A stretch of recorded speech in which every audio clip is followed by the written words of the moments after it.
Boo, strangers. Let me play around with it.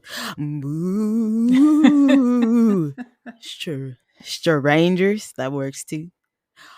Boo. Does it? Yes. Boo. Boo. Boo, strangers. I'm Brit. Brit. And I'm Dee. And welcome to another spooky, the first spooky episode of the year of, I guess I gotta say this normal. It's a strange world after all. Or let me do, I wonder if I can do like how when I did the country one, and then just make like, Oh, it's yeah, you a could try it. strange world after all. I don't know how to do that though. I was gonna say, was that supposed to be a ghost or like some creepy kids Like creepy or? kid, maybe. Oh, okay. It's a strange world Now that's just an old after person. all. Yeah, but old people are creepy. It's a You said it, not me. strange world after all. And then if it don't work, I always have backup of us saying it's a strange Okay. world. Anything Well, you else? got a lot to choose from. I do have a lot to. I'm thinking if I stack it like they're saying it together, I think it'll work. In my mind, the way I envision it is it'll work. Okay, One we'll more. see. It's a strange world after all.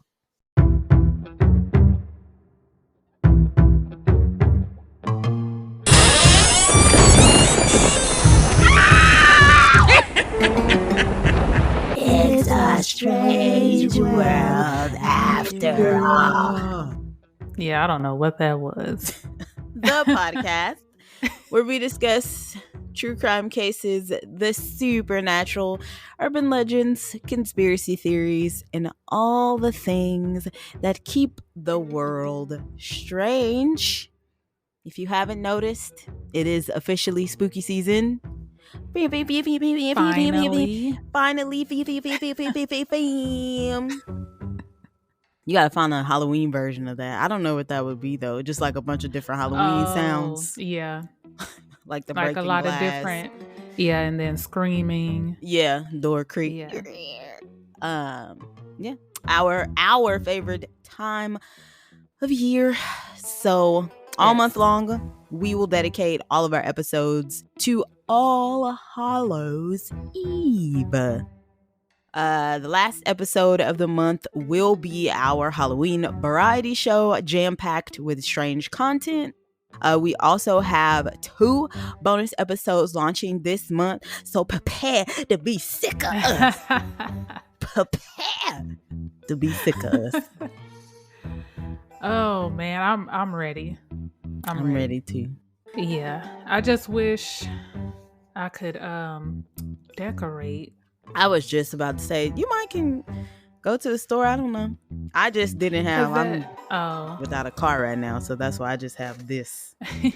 I was thinking of going back to Big Lots, but they might not even have it. Did you see that doll I posted in my stories at one time? Yeah. That was like, right, yeah. And I was thinking like sitting it on the floor in the back or something.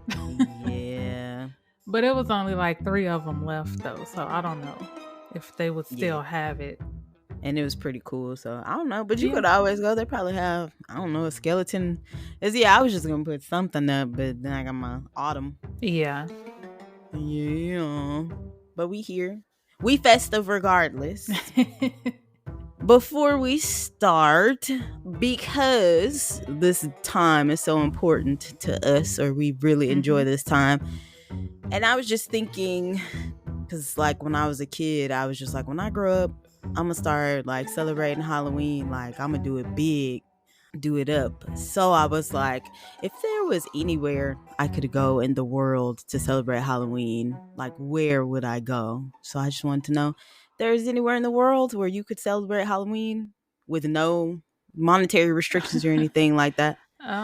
Where would you go in the world? I was gonna say, honestly, I wouldn't really care because I just like to celebrate Halloween anyway. But probably they have two two places. So one would be Salem, Yep. Massachusetts, just because of the history.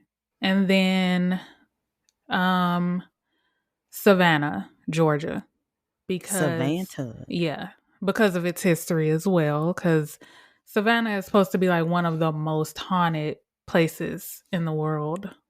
Okay. So, yeah. There's a top 13 like best places to celebrate Halloween. Savannah did not make the list, but of course Oh, Salem. Salem made the list though. yeah. I'm pretty Yeah, sure, yeah. I wouldn't mind Salem either. I had said that I would live in like a neighborhood in Salem. Like I wanted to be like on Hocus Pocus, where they have all the houses and all the kids trick or treat, and then we bob for apples, and then I have like the big cauldron in the front with the candy in it, and it's like, please Bobbing take for one, but apples they're not gonna is take. It's disgusting. unsanitary. It's Yeah. unsanitary, but Yeah. it is a Halloween tradition. So I just wanted to be just like those families on Hocus Oh, Hocus Pocus. Pocus. Was Yeah. yes, but yes, Salem. I think I have two places too. Ooh, or maybe three. So one of them would be New Orleans.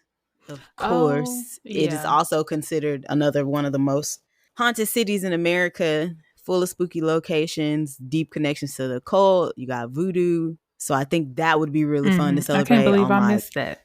no, it's okay. On Bourbon Street. I got you. You Yeah. can come. I'll go to yours. You'll come to mine.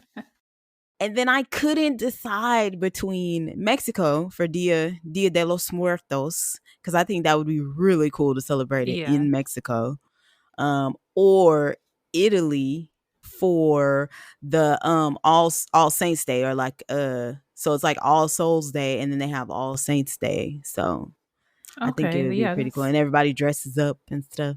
hmm. And the food is probably bomb. Although all those places, Italy, Mexico, or New Orleans, the food, we gonna eat good, eat and drink good.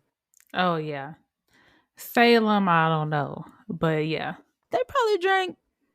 It's white Yeah, people. but I'm They talking gonna about drink. food. Oh, food, As I far don't as know. food, yeah. I said it's white people. You know they finna get fucked. But no, I don't Yeah, know we about the we know food. that. But That's funny. yeah, that was a good pick. Thank you. Stay tuned. Okay. In today's episode, we discuss the alleged demonic possession of Michael Taylor. Michael worked as a butcher in the small town of Ossett, England. After a failed exorcism, he became completely unhinged and attacked his wife and their beloved family dog in October 1974. The details surrounding this case make it worthy of this year's Hall of Strange. Oh, yeah. And disclaimer, it does get pretty what's the word? Graphic. I had put you a Yeah. disclaimer in there, but Oh, yes, okay. it does. Okay. It's later in the thing. There was like a trigger Yeah. warning you Yeah. gave, but it does get pretty graphic. Yeah. Oh, and if you didn't listen to last year, if you're new here and you didn't get a chance to listen to last year's uh last Halloween's, which was Robert Johnson, Shauna Howe. What's the man who killed Halloween? What's his name? Why can't it's like I can't think of right his name there? either. The man who Um killed Halloween. Ronald Clark O'Brien. Yes, the man who Yeah. killed Halloween, and then the Halloween variety show. Catch Yeah. up and then come back. Yeah. Yeah, the Robert Johnson episode is like I like that episode because I was Chef's like, kiss. yeah, that's like one of my favorite that we've done. It's in my top 5. Worthy of a Hall of Strange title. Yep. Okie dokie, let's get into it. In 1974, Michael Taylor, his wife Christian Taylor, and their 5 children lived in a small home in Ossett, West Yorkshire. Michael was described as a caring father and husband. Michael occasionally suffered from depressive episodes. He would be withdrawn and refused to interact with family and friends. His family would later say that a previous back injury, which caused problems with Michael finding full-time employment, was to blame for his depression. I can believe that. That's understandable. The town of Ossett was highly religious, but the Taylors never really attended church, even though they lived within a few miles of multiple churches. A friend of the Taylors, Barbara Wardman, invited them to attend a prayer group at the Christian Fellowship Church, and they agreed. The prayer group was led by 22-year-old Marie Robinson. Marie believed she could offer healing to the suffering. So she was one of those. Yes. Yeah. What do you Is call there a name? Yeah, I was about to because say, is there a name for it the? is, but I couldn't think of it. That's why I was like, she was one of those. But maybe it's like a faith healer. I Oh, think that's what it is. yeah, spiritual healing, faith Yeah. healing, laying hands, Yeah. which I do believe in the power of spiritual healing. So, Yeah, but it's it's one of those things where you don't know who's real and who's just. yeah, that's true. I honestly believe though that anybody has the power to heal. I just don't feel like everybody has good intentions for you. So I don't like I be careful who I let like pray over me or like lay hands Mhm. on me cuz I don't know you like that. Like, Yeah. you know what I mean? Like I'd Yep. either do it myself or get like my mom to do it, my dad, like someone that I trust that has Yeah. my best interest at heart to do it. Yeah. Marie knew Michael had an injured back, was suffering from depression, and believed God wanted her to heal him. As Marie was starting to heal him, another member of the church, Mavis Smith, began to cry uncontrollably, so she helped her first. She knelt before Mavis and started speaking in tongues. Surprisingly, Michael joined Marie, also speaking in tongues and praying. Or What? isn't speaking in tongues like a sacred language? Like it's not like you Yes. can just never gone to church or not be religious in any way, shape, or form and then start speaking in tongues like that. Yep. Yep. That that's a red flag in my book. Like, whoa, hold on. Yeah. Oh, for Michael. Michael to start speaking Yeah. in tongues. And Mavis. Mavis, why? What's up? Like No, Mavis. Mavis wasn't No. Marie. No, I'm saying Mavis was wrong. Like Mavis, what's up? Why you crying Oh, why was uncontrollably? she Like crying? would yes, Oh, like mm, I mean, what the deal? maybe. I mean, you never know what people are going through. I mean, maybe she. Man, why at that moment? You remember what is that movie? Fallen? hmm Time is on my side. That's what I don't play that shit either. Like demons Yeah. be jumping from person to person and it's like, hold on. Oh, I That's didn't why I feel even like think of it like Mavis. that. I thought about it like that, or I thought like Mavis. Like, let's just say maybe Michael was already. Let's just say he may have already had something in him, and hmm Mavis was also someone who either had something in her and was like, "No, you're not finna."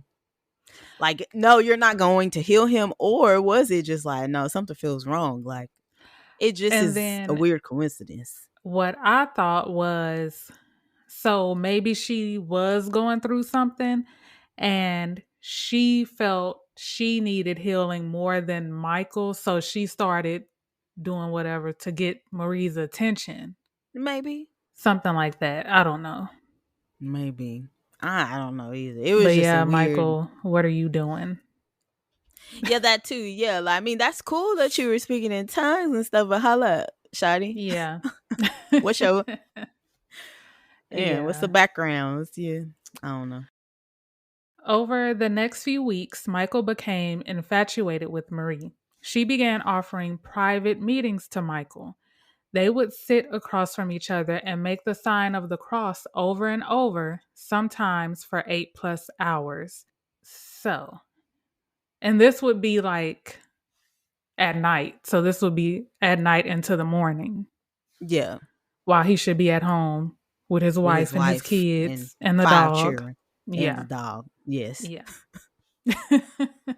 I just I'm all for devotion, but this feels weird. This feels like some cult stuff. Like, I don't think that you need to dedicate 8 hours to doing that. That's not like fasting or Yeah. anything. That's A lot of people who've covered this case, they've said the same thing, that they felt like Marie was like a cult leader or something yeah, because yeah, this is it's weird. giving.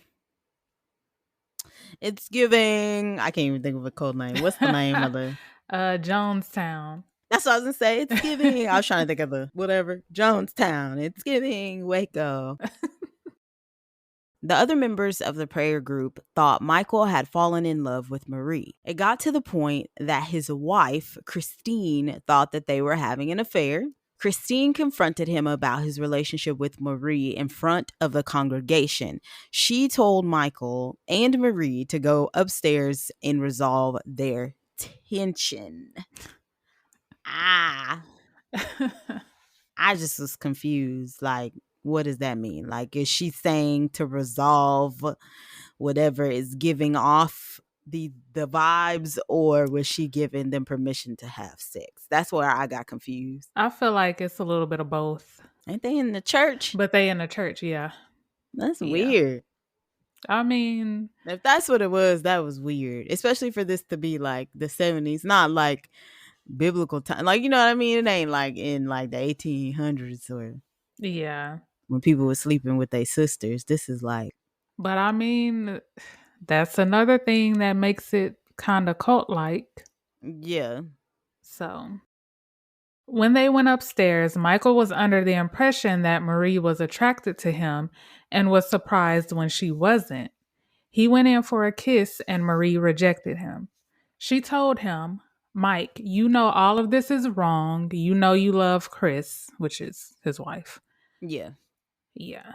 When they returned, Marie told Christine, "We have won a great victory for the Lord. A miracle has happened. We both overcame our passions." Ma'am. I mean, they didn't do nothing. He wanted to do something. No, that's the thing. They didn't do anything. So she's trying to make it seem like she healed him from his like sexual thoughts and stuff like Oh. yeah. But But that's not what happened. yeah. Cause I think it's a rumor that she was like leading him on though. Because why are you Oh, giving him private sessions? for that long. Yeah. I don't know. But yeah, the one article I read was saying that it was basically all over town that they were messing around. It was like a lot of gossip that they were. So, yeah, allegedly. At this point, Michael felt an evil influence cast a shadow over him, and he lashed out at Marie verbally and physically. Several members of the congregation had to restrain him. Marie later testified that she glanced at Michael and his features changed. He looked almost bestial. She said he kept looking at her and there was a wild look in his eyes. He wanted to ravish or kill her. I don't know. Tomato. I think she felt like he wanted to kill her. Yeah. Yeah.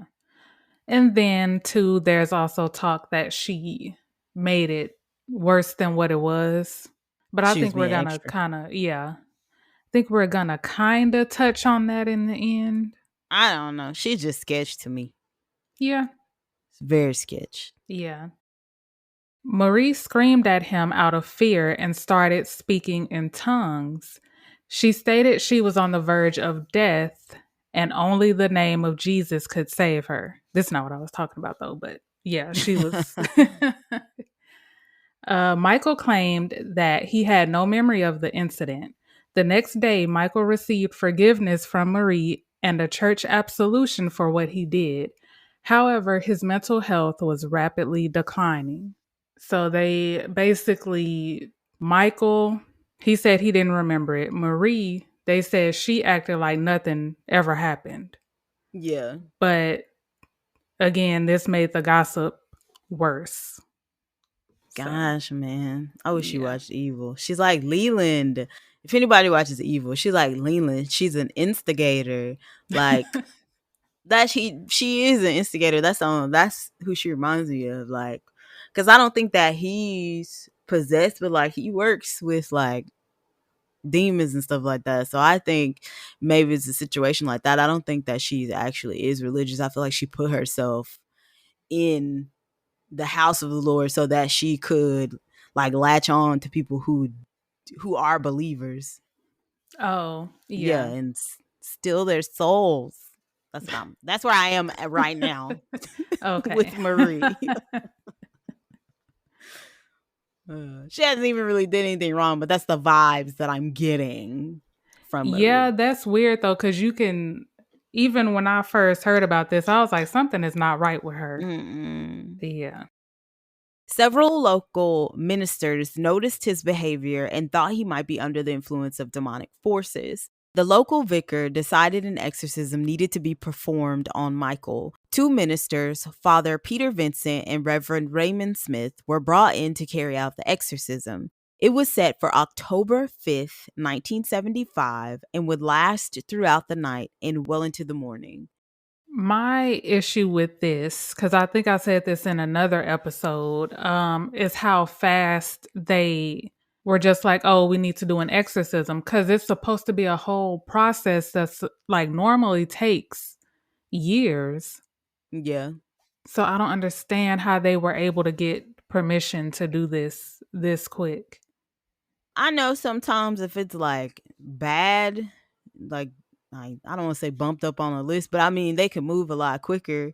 But I don't see, like you said, yeah, where there was enough time to have done like a full assessment.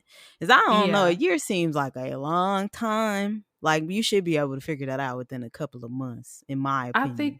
I think it has more to do with, because you need to figure out, okay, is this person possessed or is it just a mental illness? Right. So you have to have time for them to like see someone, get prescribed something, see if it's still happening. Yeah. That's just what I think. No, Because yeah. I noticed like with a lot of exorcisms, it's always people who don't really believe in possessions and stuff, they always say it's mental illness, which I think it kind of Yeah. goes hand in hand a little bit. Yes. But I don't think you should jump straight to possession. No, I agree. Yeah. Yeah, like you said, trying to exhaust all possibilities before jumping into an exorcism. Yeah. When the exorcism began, Michael went into violent convulsions and bouts of scratching, spitting, and biting. Over the next 8 hours, Michael had a crucifix shoved into his mouth, was doused with holy water, and was forced to confess his sins. The whole time, he was growling and snapping at anyone who came near him. The priests claimed that there were 40 demons in Michael's body. Some of those demons represented incest, bestiality, blasphemy, lewdness, heresy, masochism, and carnal knowledge. According to the priests, the demons didn't go easily and had to be dragged out kicking and screaming. The following morning at about 8 a.m., the priests were exhausted and could no longer continue. 40 demons, I bet they were. I was about to say, yeah, that is a lot. And again, I hate to bring it up because I know you don't watch it, but this reminds me of Evil. There's a nun by the name of Sister Andrea, and she has like the gift to see, like to physically see demons. Like, whereas like to Mm. our naked eye, we don't see anything, but she could see demons.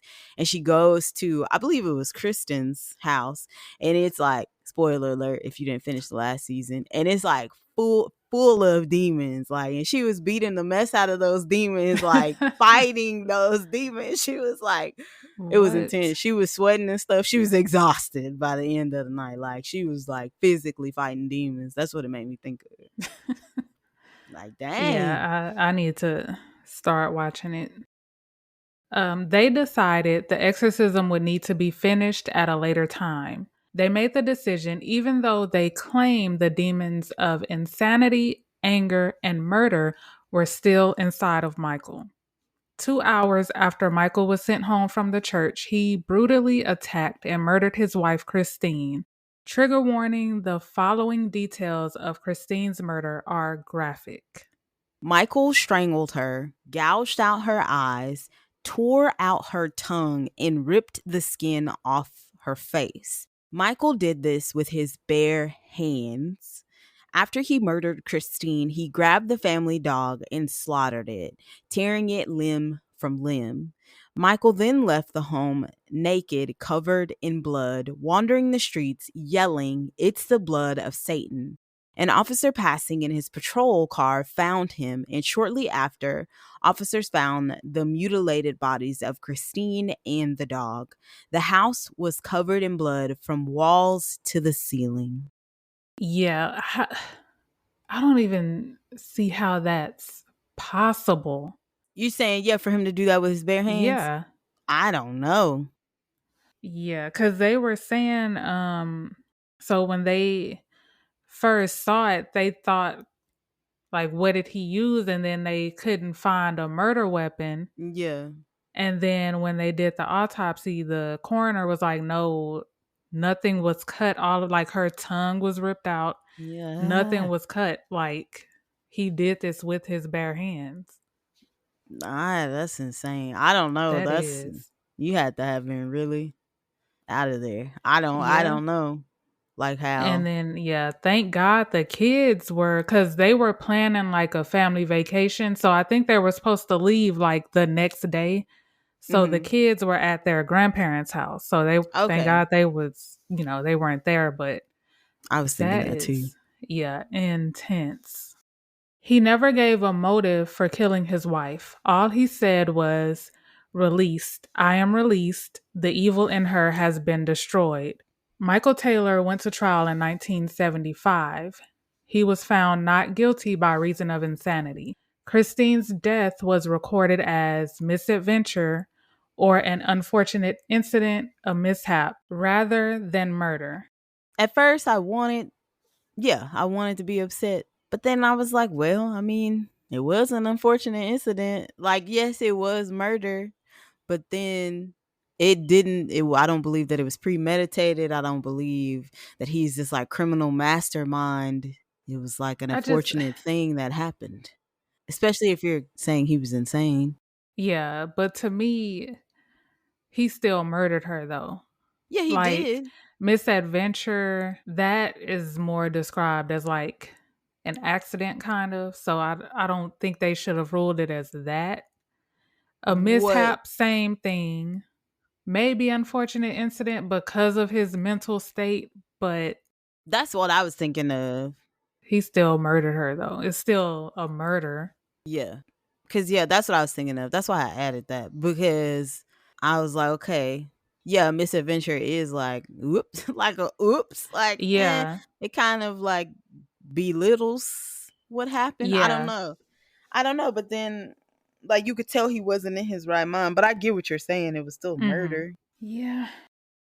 Michael was sent to Broadmoor Secure Hospital for the criminally insane for 2 years.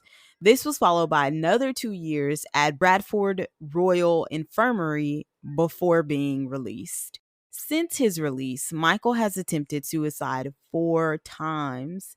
In 2005, he was arrested for inappropriate conduct with a child. I don't know that he should have been released. I feel like after what happened, he's a danger to himself and others around him. Even if murdering his wife was like a moment of insanity, I feel like once he came out of it, or once he comes out of it, if he ever truly does, what's left of him? Like, I don't think that I could personally live with myself if something like this happened to me and I murdered someone, especially someone that you Yeah. care about, like that. Yeah. Yeah, he shouldn't have been released. I don't think he should have. And then the fact that they sent him to Broadmoor, because you remember that's the same place, because they were just putting people in there, I feel like, because that's the same Yeah. place they sent the Silent Twins. And all they did was like, they were committing like arson and stuff, but they never killed anybody. They had people in there that were killers, and then they had people like what are their names? June and Jennifer. Is it Jennifer? The twins? Yeah, the twins, because that's the same Oh, place they sent the twins. I don't remember their names. To be honest, I don't remember their first names. And then the inappropriate conduct with a child, like, where did that come from? Like, why? He's lost his mind. I mean, he's like, that's why I said I don't even think, even if I just don't think there was any. I don't want to say redemption because I'm not talking about from a religious perspective. I don't Mhm. think that there was any way that he would ever be whole again. I don't think that he would ever be mentally the same again. So I feel like that's where that came from, Yeah. especially if that was something that wasn't in his behavior, or maybe he was still possessed because this is known as a failed exorcism attempt. So Oh, yeah, that's true. That is true. Or maybe they thought it. So again, it was labeled as misadventure. So maybe they mhm. figured it was just a one time thing and he wouldn't kill again or he wouldn't, you know what I Yeah, mean? Yeah. So maybe they felt like he was okay to be released. nah, he was not. I, yeah, I, he Yeah. was not. He was found guilty, and a week into his prison sentence, he began exhibiting the same behavior he showed before he murdered his wife. When he was brought back before the court, they ordered him into psychiatric treatment. Wherever they sent him, I believe he's still there. Okay. Hopefully. Yeah, I was gonna say as he should be. I don't believe that the prison system would do anything for people like him. So, but he doesn't need to be out on the street. Like No, that's for sure.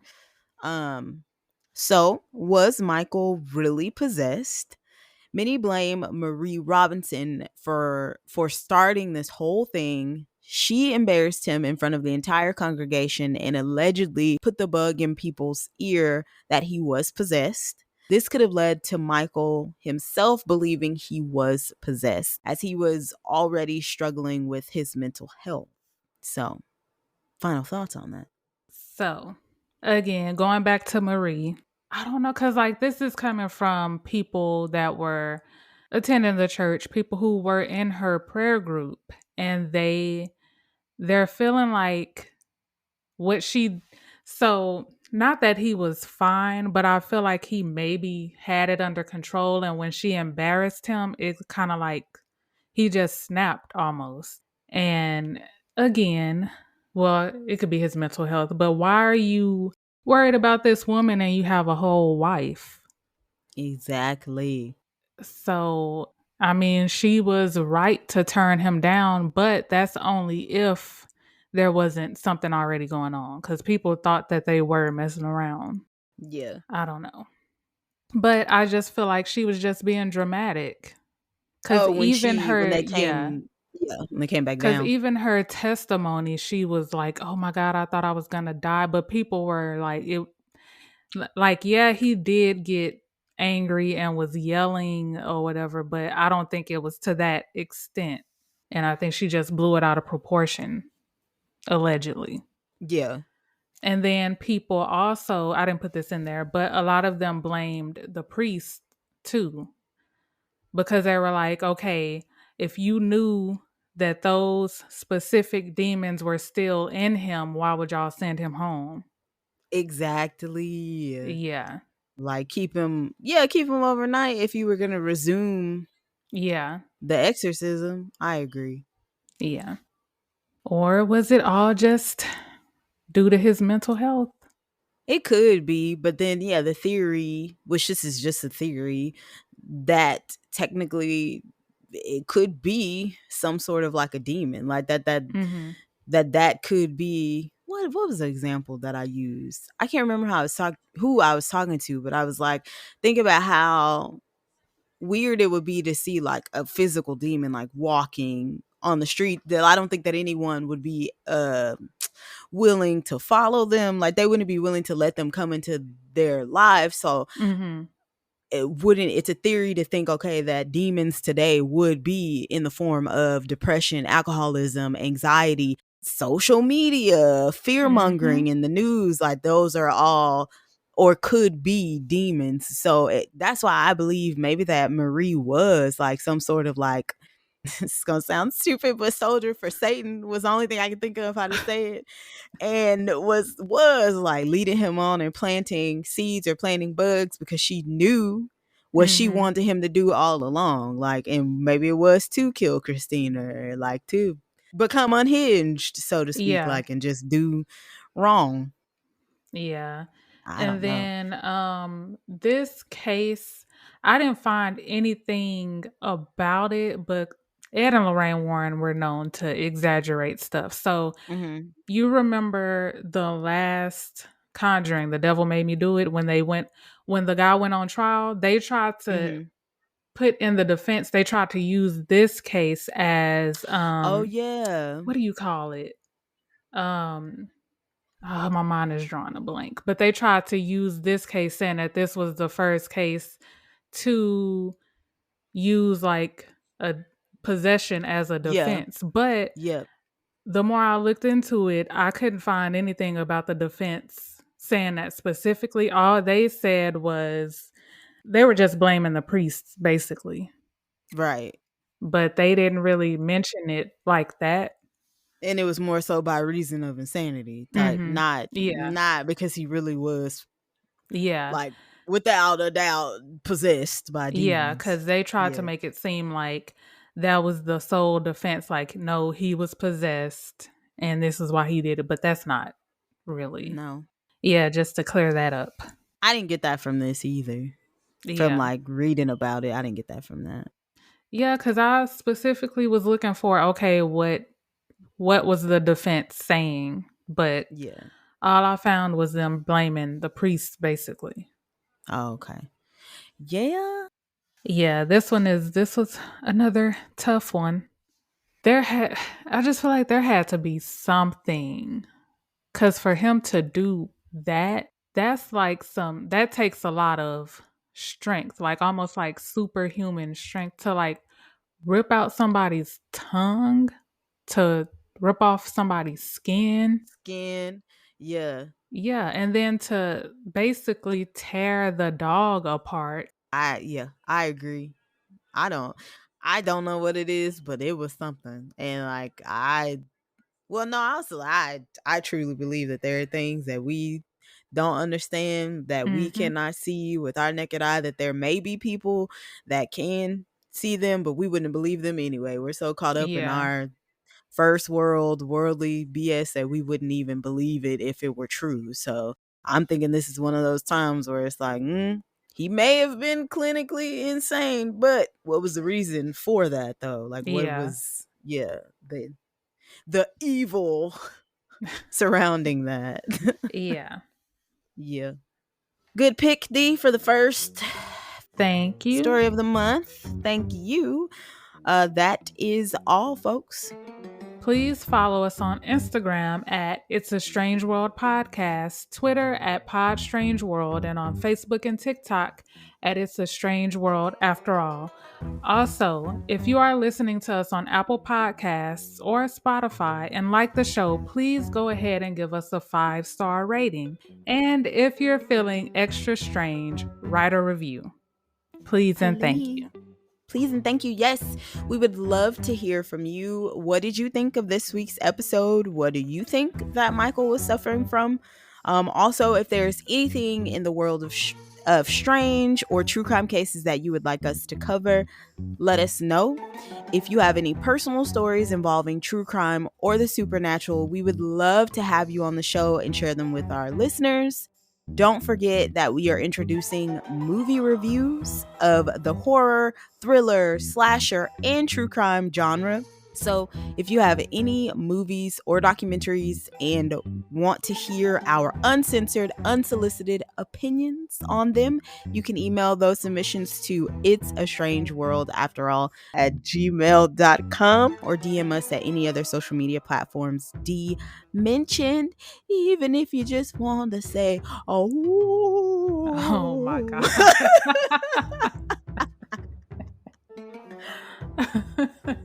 For Halloween's sake, we'll be here.